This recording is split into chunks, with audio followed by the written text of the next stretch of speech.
Martina cannot make it. Please, Guerdy, come be with me. Girl, I literally repacked. She's psychopath Gary. Be quiet. I literally... Don't you tell me a liar. Martina had a cancer situation. You're a liar. You are such a liar. You are a liar. Martina had a biopsy. I told you this on the phone. You're a liar. You're doing everything for your social media. Liar.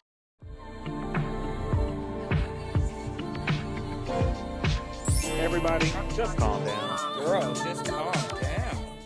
Yes, all right.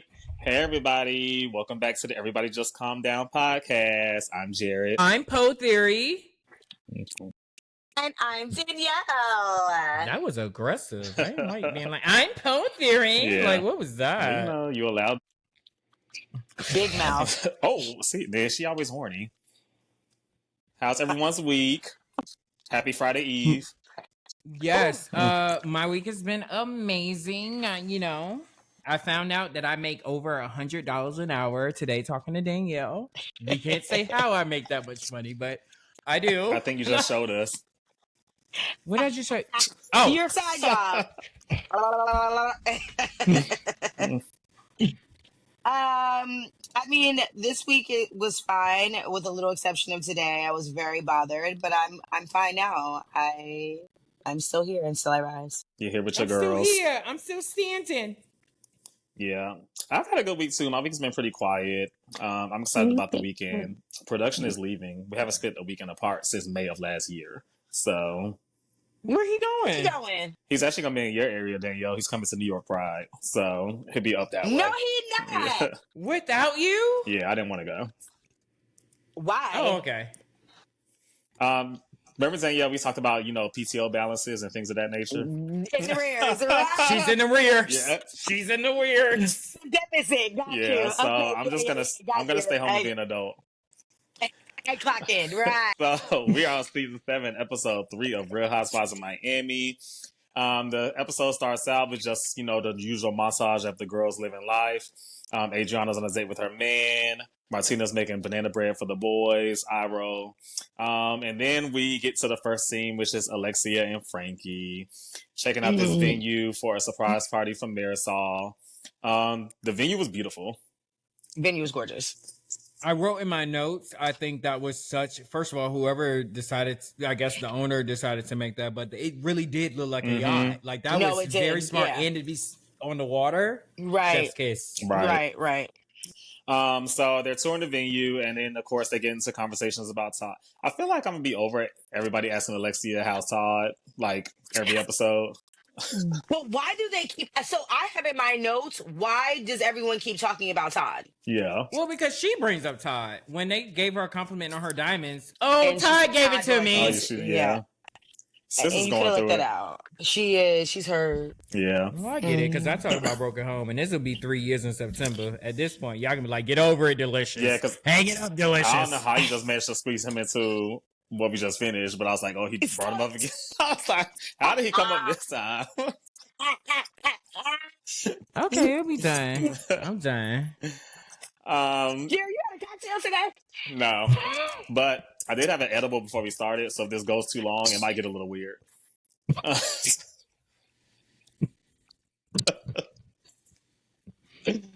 But anyway, Alexia discusses Todd a little bit and mentions how, Frankie, although he may not seem impacted, he is, which I definitely can feel that. And then they get into the details and we find out that Lisa's father has passed away, which is sad. Yeah, I mean, Okay, so the way Alexia was on the phone with Lisa, it was almost as if, bitch, don't tell me you got those shoes, girl. I wanted those shoes. I thought the same You thing. couldn't have told me that she was talking about death. It did not seem like she was having a conversation about somebody losing their father. It felt very, girl, don't tell me you done lost your daddy. That's what it got. Listen, Alexia has been through so much tragedy. She's like, this is just another Tuesday. Jesus. Because she actually let that Not be Simone. Jesus. The crazy thing about that is literally even Alexia let that roll off, or even let that information roll off. The lady who she was doing the party planner was more mortified that that lady father died than everybody else in the conversation. I was like, wait, am I the only one that? Like, what? She was like, when she's like, she's waiting to hear the response because she's not in the phone conversation, but she's sitting right next to Alexia. So when Lisa said, "Oh yeah, my father passed," Lisa's like, "Oh my god," and Alexia's like, "Oh my god, I'm sorry about that. Let me call you back." Right. And I wonder how the lady continued after that. She's like, "Oh, so anyway, your bar minimum is gonna be $25,000."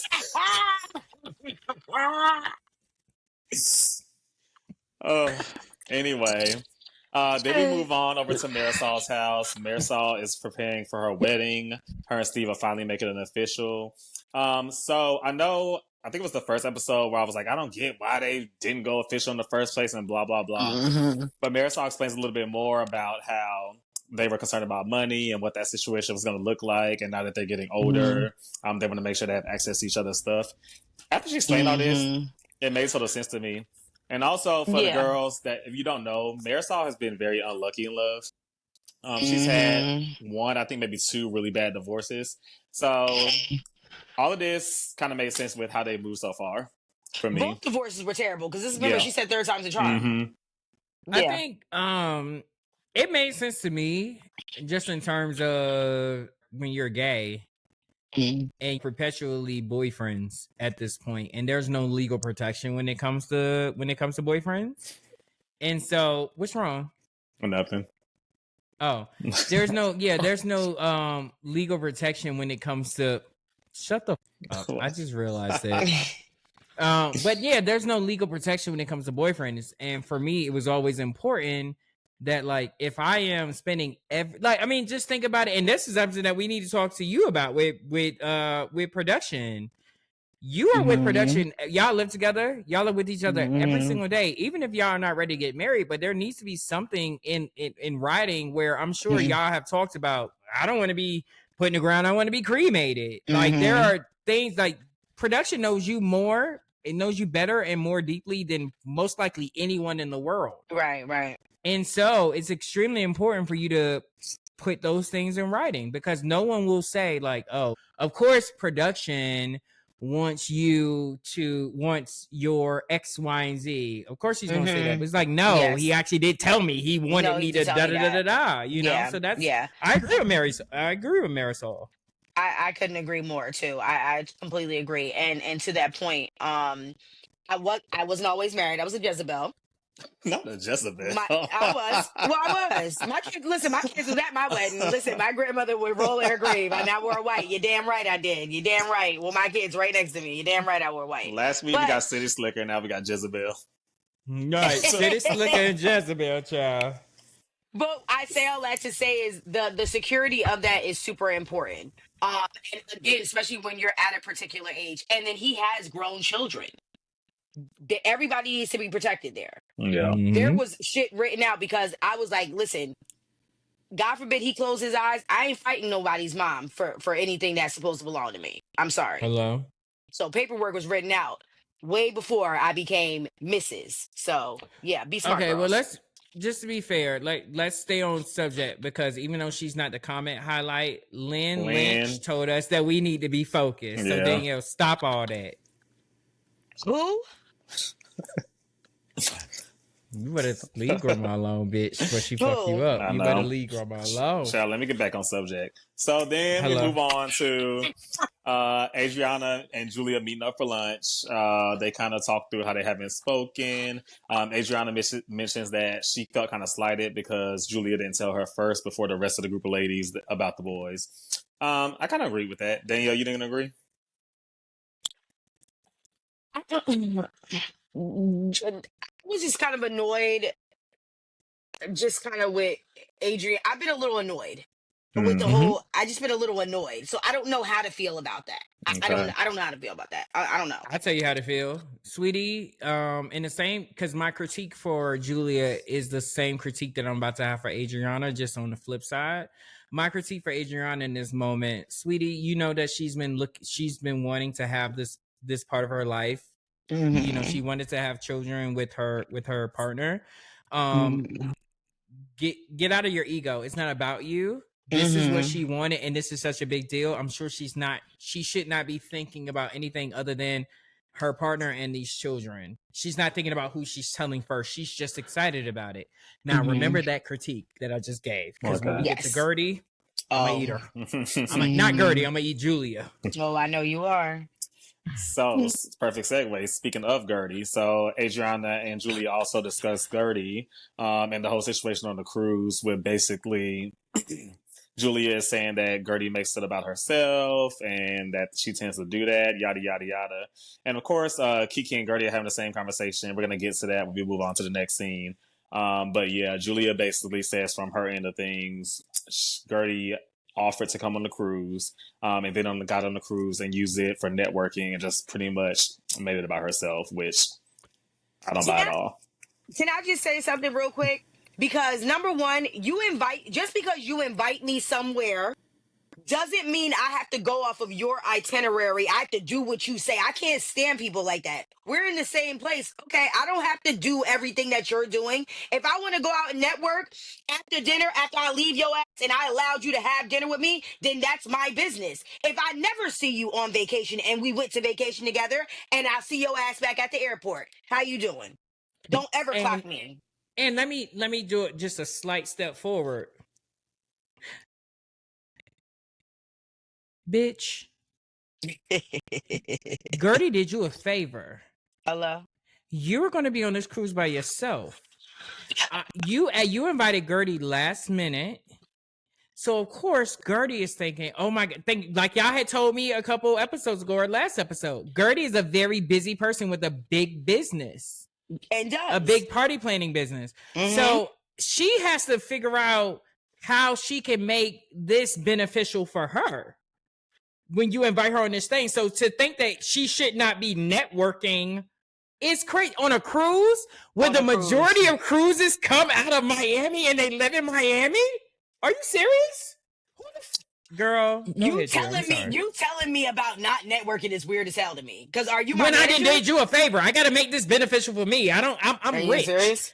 I can go on cruises whenever I want to. This is taking time away from my life. Girl, get the Go ahead, Jared. Yeah.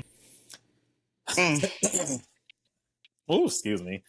So then we move on to the flip side of things, which is Guerdy and Kiki meeting up for a stretch. Guerdy is, of course, dealing with her post-cancer body issues.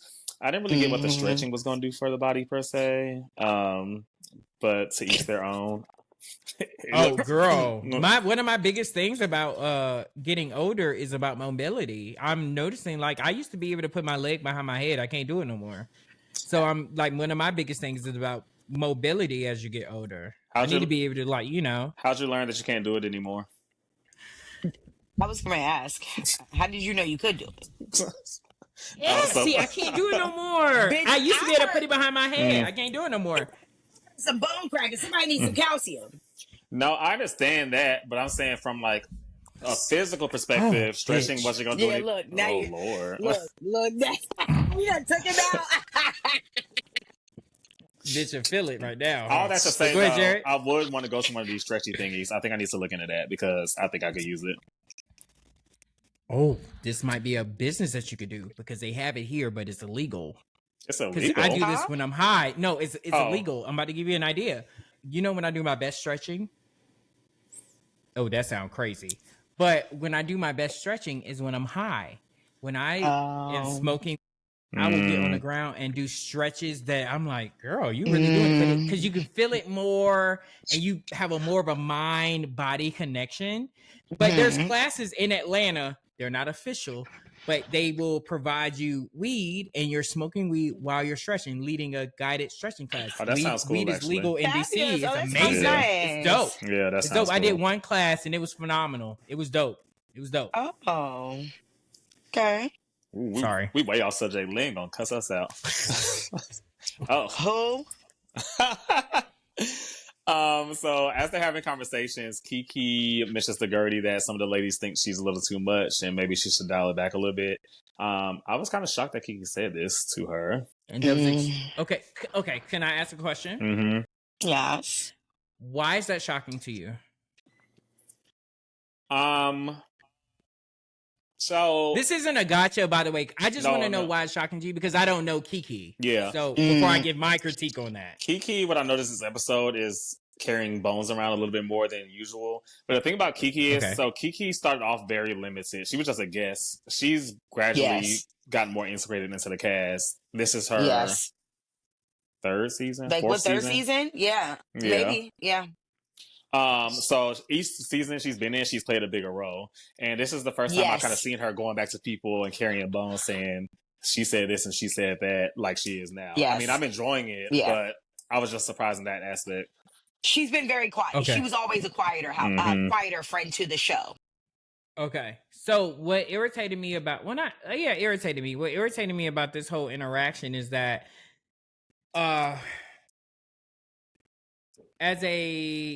you are taking critiques from a group of white passing women about your black friend, and they are viewing her as a person that is overstepping or being super aggressive when that's how they view us anyway. And so when you put 5 on 10 agreeing with them, like, oh my God, she's doing the same thing that they said that she does to them. Let's understand that. Let's say if I give you or Danielle a level 5 of my aggression, y'all receive a 5, but we know to white people, my 5 is like a 12. Yes. And so when she piggybacks off of that, that kind of threw me off by that. That's why I asked that, because I was like, because again, I don't know these girls. That makes sense. So that's the vibe I was getting from Kiki. Like, why are you doing that? Like, what's happening here? I will say too, I don't want to be seen as being anti-black, but I am familiar with these girls. And it's coming. Oh, wait. Before we even get there, speaking of being anti-black, we have a new segment of the show, and it is called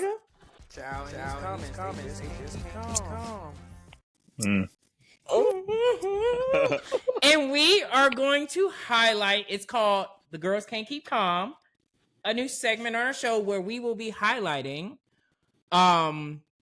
sometimes it's positive comments, sometimes it's negative comments, and this one well, with us, is there any true negative comments? Because we're going to drag the girls regardless. But anywho, here is a comment that we decided to highlight where one of the girls decided to come for our girl. And we were like, what is this about? Like, sweetie, are you dumb? Are you new here? And honey. So the comment from, what's her name? 10 Bad Ink 9498. The comment says, Jared is anti-black. How is he present for the senoritas, but missed our Nubian queens not once, but twice, bitch? And so, because she decided to drag Jared, we're gonna, Jared, would you like to, sure. Let us know why the girl feels like you're anti-black. How you feel about that? I feel nothing. No, I thought the comment was hilarious. I'm not anti-black. I love our Nubian kings and queens. Those shows were filmed off schedule. I have a very tight schedule. I have a very active social life, and I have plenty of jobs. So my Nubian queen co-host with the jobs, yes, my Nubian queen's co-host decided to film a couple of things off schedule, and I was unfortunately not available. And also when it comes to our senoritas, Real Housewives of Miami is personal to me. It's the most underrated franchise in my opinion. I also feel like Bravo does not promote it at all or do any justice by it. So I made it a point with my platform of 928 subscribers. Is that the amount we're at right now? And growing. And growing. I made it my platform to try to get the word on the street out about Miami because I want the people to tune in, because if you don't tune in, you're missing out. But shout out to all my Nubian queens, including yourself. Thank you for the comments. Appreciate it. Thanks, girl. You're famous. And then we can go back into... But going back to what I was saying, totally not anti-black, but Guerdy can be a lot. Guerdy has been a lot since she came on the show. She just... And it's not scary. It's not so much into like, even though it's like just being aggressive, she's just very like, and very dramatic and just very kind of like, she can be a bit much sometimes. So I get their point in certain aspects. Okay. She gives me she gives me a Haitian woman from Miami. I never met a Haitian woman from Miami.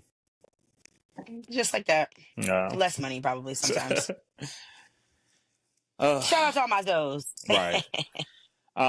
So then we take a trip up to Canada to see Lisa, who is there for her father's funeral. She's debating on whether or not she should speak at the funeral. Jody's encouraging her, and then Lisa kind of goes into the history with her and her dad. Her dad was an alcoholic, so she pretty much separated herself from him. But she regrets not building bridges sooner now that he is unfortunately passed on. Danielle, you seem to have some strong feelings about this. I don't know why it was filmed. Whoa. Okay. I don't like What? that. The fact that, first of all, Lisa should have given her time, whether you have a close relationship with your parent or not. The death of a parent could be devastating, right? I have both of my parents, so I don't know that feeling, but I can imagine whatever relationship you have with your parent. So not knowing, and again, this could be coming from a person who is a true daddy's girl. So I don't think that I could truly swallow why she didn't want to speak at her father's funeral. I think that bothered me a little bit because at the end of the day, it's still your dad. I know you did not just say that. I know we you had did a not whole, just say yeah, that. we That's did. crazy. You see how you flip right back on back? That's crazy. But carry on. I don't know. It's the death of the death of the dad kind of got to me, and I was just like, listen, I wish that I knew more of how estranged the relationship was, and were you guys in the midst? Because wasn't she saying she was in the midst of trying to get back into a good rapport with him, but he ended up getting sick. Mm-hmm. So so for me, I was like, if you guys were at that stage, especially in his later time in life, you should you should want to speak. I wouldn't ask my boyfriend at the time, should I speak at my dead father's funeral? I would never ask him. His opinion doesn't matter. If I were in it, from what I'm getting from what the relationship was between them, I don't have an issue with her asking her boyfriend should she speak, simply because based off of what it seems like her relationship was, she might be closer with Jody. She might be closer with Jody than she is with her father. Yeah, clearly. No, literally. Right, but one of the things that I will say is that what I really appreciated from Jody when she was like, I don't know what to say, and then she started going on and on about, like, it was crazy. I feel like, we just started getting close to each other, and then he passes away and things like that, and then Jody follows up by saying, say that. And I was like, yeah, that was nice. Such a beautiful moment. Because it's like, no, even though you can't speak directly to the relationship that y'all had, what you can say is basically what a lot of people always say is that, hey, your parents will always be there for you. And if you feel like you have it in you that you can, want to foster or build a close relationship with them later in life, do it. And that's all she had to say. Yeah. So I appreciate that with Jody.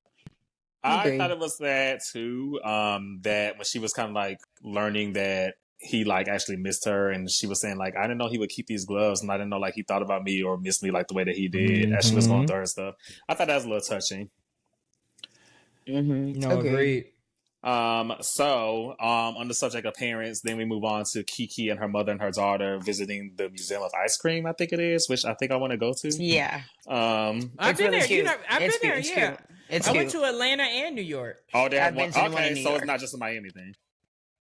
No, it's a traveling museum. You know how they do the traveling museums? Yeah. It's a pop-up. It's like a pop-up museum. Well, maybe the pop-up at DC. It's really cute. Okay.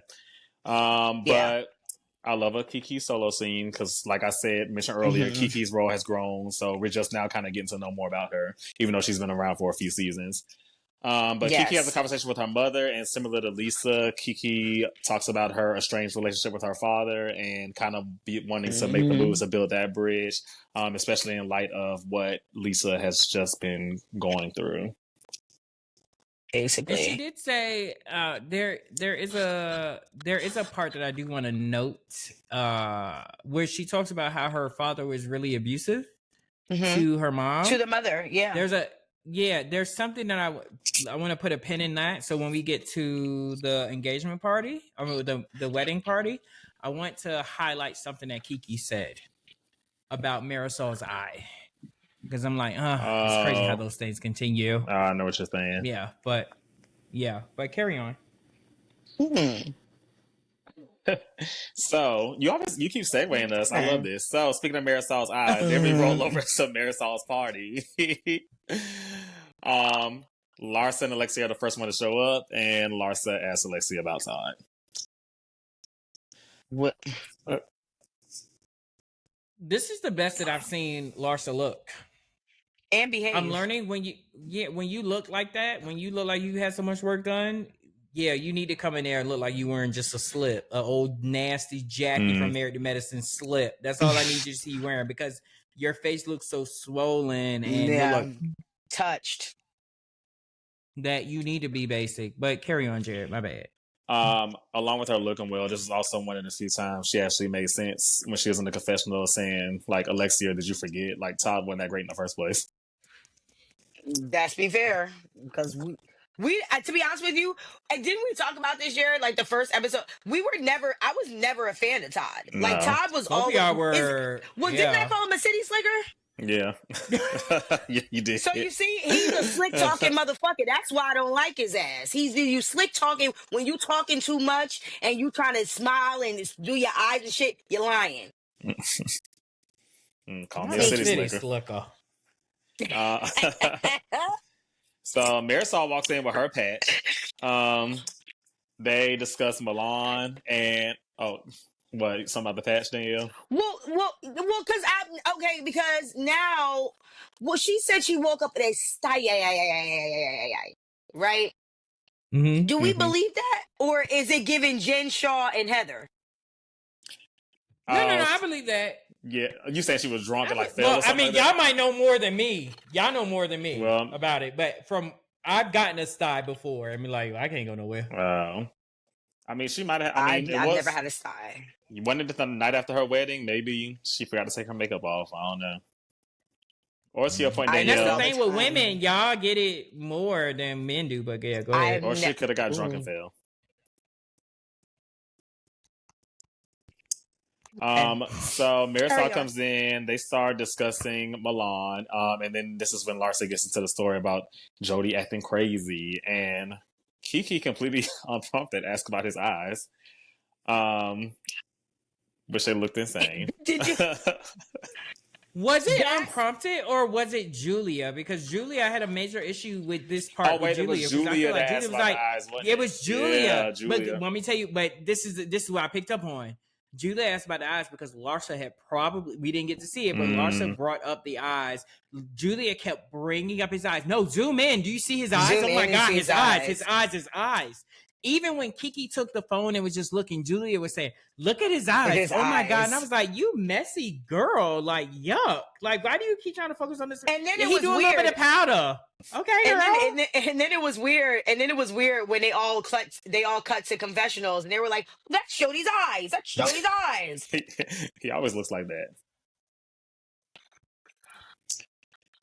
Talking about maybe it was the Flash. Ain't a flash in hell. Right.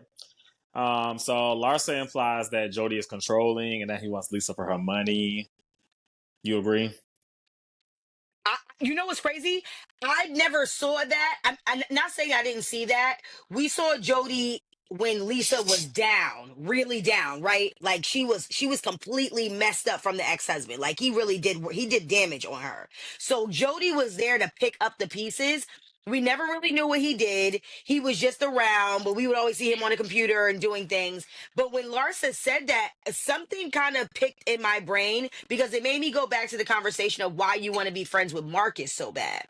And I'm like, could he be a sneaky opportunist that is like hiding in plain sight? That's not far-fetched. I don't want y'all to drag me. I don't mean to sound ridiculous, but can we? I don't think opportunist should be like a bad word. Yeah, like we all know that a lot of times the way people get to where they need to be is not about the skills or the talents you have. It's about the people that you know. And I think if you're around someone that has the last name of Jordan, and not Drew Jordan, but Marcus Jordan. That's a like, yeah, I'm going to be nicer to you if I could see where you're going to go. Like where you could possibly take me. Now, if it's just to hang out with you because you got the last name of Jordan, boo. But even in a way that he's like, oh, he's trying to be like a manager. As a person that has been oh my God. Jesus Christ, y'all right. I bring this up too fucking much. You about to say broken home again? But no, we had a business. And yes, I don't know how long they've been dating, but at the end of the day, it's like, yeah, 2 years that you lay down, like who you lay down with every single day, they do play a part. Again, perfect example. Not broken home. Production texted me about the mic that I use for you, Jared. Well, that's his job. You get what I'm saying? Well, so my God.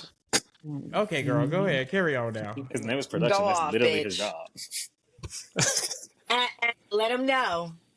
He know his place in the circle of life. Booyaka. So at this point in the party, Julia is obviously lit, or she might be on some of the same shit Jody's on. Because the way the rest of this goes down is Gertie comes in. Just exactly that. Yes. Gertie comes in. They decide that Gertie and Julia should have their conversation, and Julia just acts a damn fool. All hell broke loose. Yeah. She knew that Gertie was eating her up. Mm-hmm. And so when Gertie is giving the whole rundown of the situation, as we had just previously just said, I couldn't imagine, like, if I don't know a friend that could call me the life that I live now and say, hey, I'm doing X, Y, and Z. So-and-so can't come. So I need you to hop up. And I'm going to, you can tell me all expenses paid. You ain't got to worry about nothing. I'm still going to ask 1,000,001 questions. And I need to figure out how this can benefit me. Mm-hmm. And so for her not to understand it and have an issue with Gertie networking, girl, I did you a favor. Oh, you weren't even, what did she say? She said something along the lines of, oh, like, it was just like, she was just worrying about herself. No, she wasn't just worrying about herself. She did you a favor. You weren't on this trip by yourself. What are you talking about? And she was really nasty about it because who died and left you in charge of Captain Sandy? That's my girl. Shout out to Below Deck. She could talk to Captain Sandy if she feel like it. The hell? And if we want to talk about like the levels, like the hierarchy of Bravo, the reason that there is a Below Deck, the reason that there is a Vanderpump Rules, the reason that there is a, what else is on Bravo? Give me something else. The reason there's a Next Gen is because of Housewives. Mm-hmm. Yeah. That is what has expanded it. So let's not make it seem like she was just riding the of Below Deck's crew. Bravo Housewives run Bravo, and her like. Let's be very clear, girl. Get that out my face. I'm like, now why is Captain Sandy? Don't say that about Captain Sandy. Yeah, we love Captain Sandy. That's what I said. I said Captain Sandy. No, we love Captain Sandy. Like I said, shout out to Below Deck, Captain Lee. Yes. Happy retirement. Anyway. But yeah, to your point, Aaron, ate her up, and it was so crazy because literally the camera, I didn't even know this, but the camera was on Julia, and I was like, damn, she getting on my nerves, but damn, that bitch look good. And then the next thing that flew out of Gertie's mouth, the next thing that flew out of Gertie's mouth is you were getting a facelift while Martina was getting chemo, and I was like, oh, that's why she looked that good. But this is the thing, though. That was more eating because I don't know. A lot of people will be like, oh, she's dirty for saying that. No. What she was doing was, I want you to see that this girl is trying to make me seem like I'm a selfish person. And my wife was dealing with a cancer scare. Meanwhile, I have cancer as well. But my wife is dealing with cancer and X, Y, and Z. And you're over here worrying up. You never even asked me about her. And you're over here networking and da-da-da-da-da. Well, okay. Since you and I, like, you're I'm such a horrible person. What about you getting that facelift while she was doing chemo, sis? Right. And that's Gertie why she ate threw her that up. drink. Gertie But that's was why eating. but that's the reason why she threw the drink. Is because Oh. again, 100%. when somebody is eating you up so bad and you don't have shit else to say and you can have something in your hand, you're gonna toss it at them. Or you're gonna just start blurting out. It depends on what type of person you are. Are you about that action? You're gonna throw something at them. And in housewife history, people tend to throw drinks. When they're done talking and you just said the last straw, they're gonna throw the drink. And then did the That was typical that. white woman after the fact, saying she was so upset she cried. I can't believe she got me to that point. Bitch, you got yourself to that point. Can you imagine? Ugh. I also didn't like the way that Gertie handled this situation. Even when Kiki was trying to speak to her and like I didn't like that. I didn't like how Kiki actually handled this situation because bitch, don't grab me. Get her. Grab Don't the grab aggressive me. one. The white woman. Grab Monkey over there who's acting like a fucking ape right now. Literally, she's acting like a fucking animal. Grab her, don't touch me. But also Gertie at the same time, I'm never sitting at a table where a bitch drenched me in a drink and I'm sitting No. there like nothing happened. Absolutely Yeah. not. The entire party is over. Absolutely Yeah. not. She handled that. Yeah. And I'm not saying Gertie should have thrown the glass right back at her and threw something back at her. No. Cut the cameras, dead ass. That's what I'm telling you. You need to pull this bitch out of here. I'm breaking the fourth Mm-hmm. wall. Pull this bitch out of here, or I'm shutting the entire party down. The whole wedding is over. I didn't Mm-hmm. like the way it was. I didn't like that. I cannot agree with you more Mm-hmm. about Gertie's response.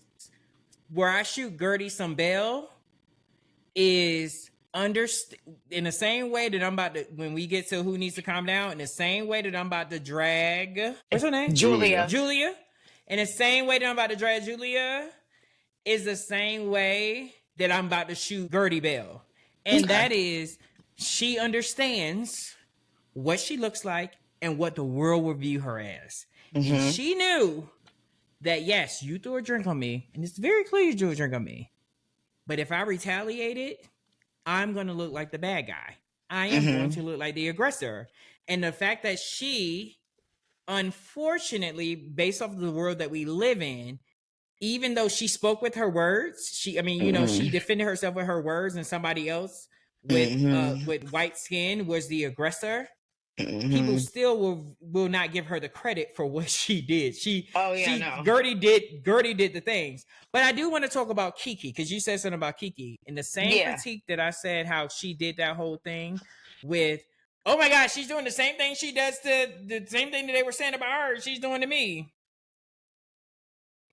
Okay. You said she did a lot. This bitch just threw a drink on her. What the fuck you got to say about that? Exactly. And again, where's Kiki, all that? Kiki Where's all never that went energy, to you her. bitch? Like, oh, So, that you ate. see? Oh, I wanted to punch Kiki in her face. Because You she was really holding her coon. back. Yeah. Ooh. That was a coon moment. I felt like Kiki was a coon when she said, well, Larsa, you're that girl. We know that when she said in that first, when they got into it at the Lisa party for Jody. That was mad coon. Not a fan. You want to know You were what's supposed crazy? to have her back. You want to know what's crazy? Garcelle. Did y'all catch so Larsa and Kiki were on Watch What Happens Live yesterday, right? Kiki was acting just like a damn coon, just riding on Larsa's coattail, and confirmed the facelift that Julia got when Martina was doing the chemo. Confirmed it, and she was like, "Yeah, I mean, it is true, but I mean, it wasn't my place to say it. No, you should have had that energy at the damn dinner." Hello. She was trying to talk. You kept talking to Gertie in Creole. No, bitch. No, get her. Excuse me, and that's all I'm gonna say about that. I didn't like it. That girl said I wouldn't sit. Well, you talking about me? I wouldn't sit there. Somebody throw a drink on me, and I just sit there. Why is your critique about Gertie sitting there and defending herself and being classy, and not the bitch that threw the drink? Right. I don't know who may calm down. Now, as I'm talking, it may be Kiki that needs to calm down for me. Yeah. But anywho, carry on, Jerry. I'm my bad, girl. Well, let's get to it then. You segued us again. Segue. Everybody just calm down. Girl, just calm down. Okay. Well, Aaron, you bring up a good point. No, I'm gonna stick with Julia. I'm gonna stick with the white woman. In the spirit of not being anti-black, I'm not gonna give it to Kiki. I'm gonna let her slide, but okay, I'm gonna give it to I'm gonna give it to You Julia. see what that bitch did to you? Julia, I literally wrote my notes. Julia needs her ass beat, and I'm just gonna leave it at that. Mm-hmm.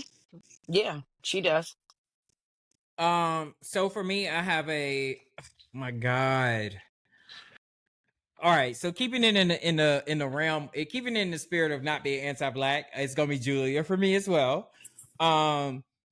We live in a world where if I'm walking down the street as a black man and somebody walks up on me and starts swinging on me and they happen to be white, and I get the best of them, and then I call the police and the police show up and they see that they're black and bloodied or whatever the case may be, but they were attacking me first, 9 times out of 10, because of my skin, they will think that I was the aggressor.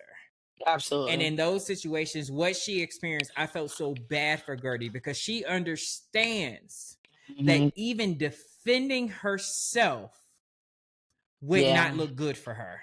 Yeah. And so this is why, I don't know if production told you, but I was, that whole weekend that y'all just had last weekend, I was texting, I was like, why y'all with these, what's happening here?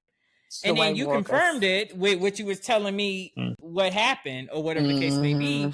But it's those situations. If I have one white friend, and I can't say their name because I'm sure there's a lot of white people that think they're my friend.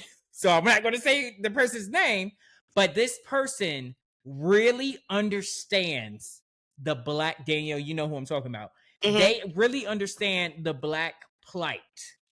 And I think for me to feel safe about being friends with a white person, you have to understand the privilege that you have. Yeah. So, yeah, I could be going back and forth with my friends. Markwell can show up with my friends, but I want you to understand that if I'm yelling at you, if we going back and forth, I'm always going to look like the aggressor. Always. And it is upon you as my white friend to understand the privilege that you have and know you can't handle me a certain type of way. Absolutely. So when you throw a drink in that bitch face, and I saw the comments with a lot of people saying, I can't believe Guerdy just took that. Guerdy knew she had to take that. And I hope now Guerdy understands that bitch ain't your friend because she put you in a place, in a position for you to be disrespected. And maybe she didn't know. I'm not going to say she didn't know because I'm just meeting these girls. But you can't be my friends if you don't know that. If you don't know the country that we live in and what that looks like. So, Julia, not only do you need to calm down, but you. Sorry. Well, I was like, wouldn't it be a gag if the kids ended up black? I think they're black. I think they're black, though. I'm not trying to be funny. I was like, I think they're black. Like, I'm not being funny. So? I wouldn't be surprised, honestly. No, I think, but I wouldn't be shocked. No, but I feel like I saw something that they are. They black. love adopting a black baby. I'm gonna find it. I think they are black. I need you to confirm that. Well, number one, Aaron needs to calm down. Number two, I'm gonna give it to the white lady. I'm gonna give it to the white lady. But you know what though? Because y'all come for me anytime. I don't care. I'm giving it. Everybody. You know what? 3 people getting it. Well, three, 2 people and 1 thing. Julia, you're getting it because I don't like you. First of all, don't you ever put your hand in nobody's face and expect your fingers not to get broken. I don't like that shit. I don't care what restaurant we at, Michelin star. I will take off my pieces and whoop your motherfucking ass. I'm dead serious. Hello? Don't you ever play with me. I don't care about no job. I don't care about these cameras. I don't care about anything. One thing I don't do is play. Don't do that. So that part, and I don't condone violence at all. But what I'm saying is you need your ass for that. I don't like that at all. Complete disrespect. Oh, I condone it. Complete disrespect. Number 2, who's going down? Something that's black and not a person. Maricel's eye patch. You need to calm down too, because I don't even know why you showed up at the party. You or the side. Now that blew up. Now the Hoy Matey situation, that wasn't even the theme. I mean, y'all was like, I didn't like that. So that needs to calm down.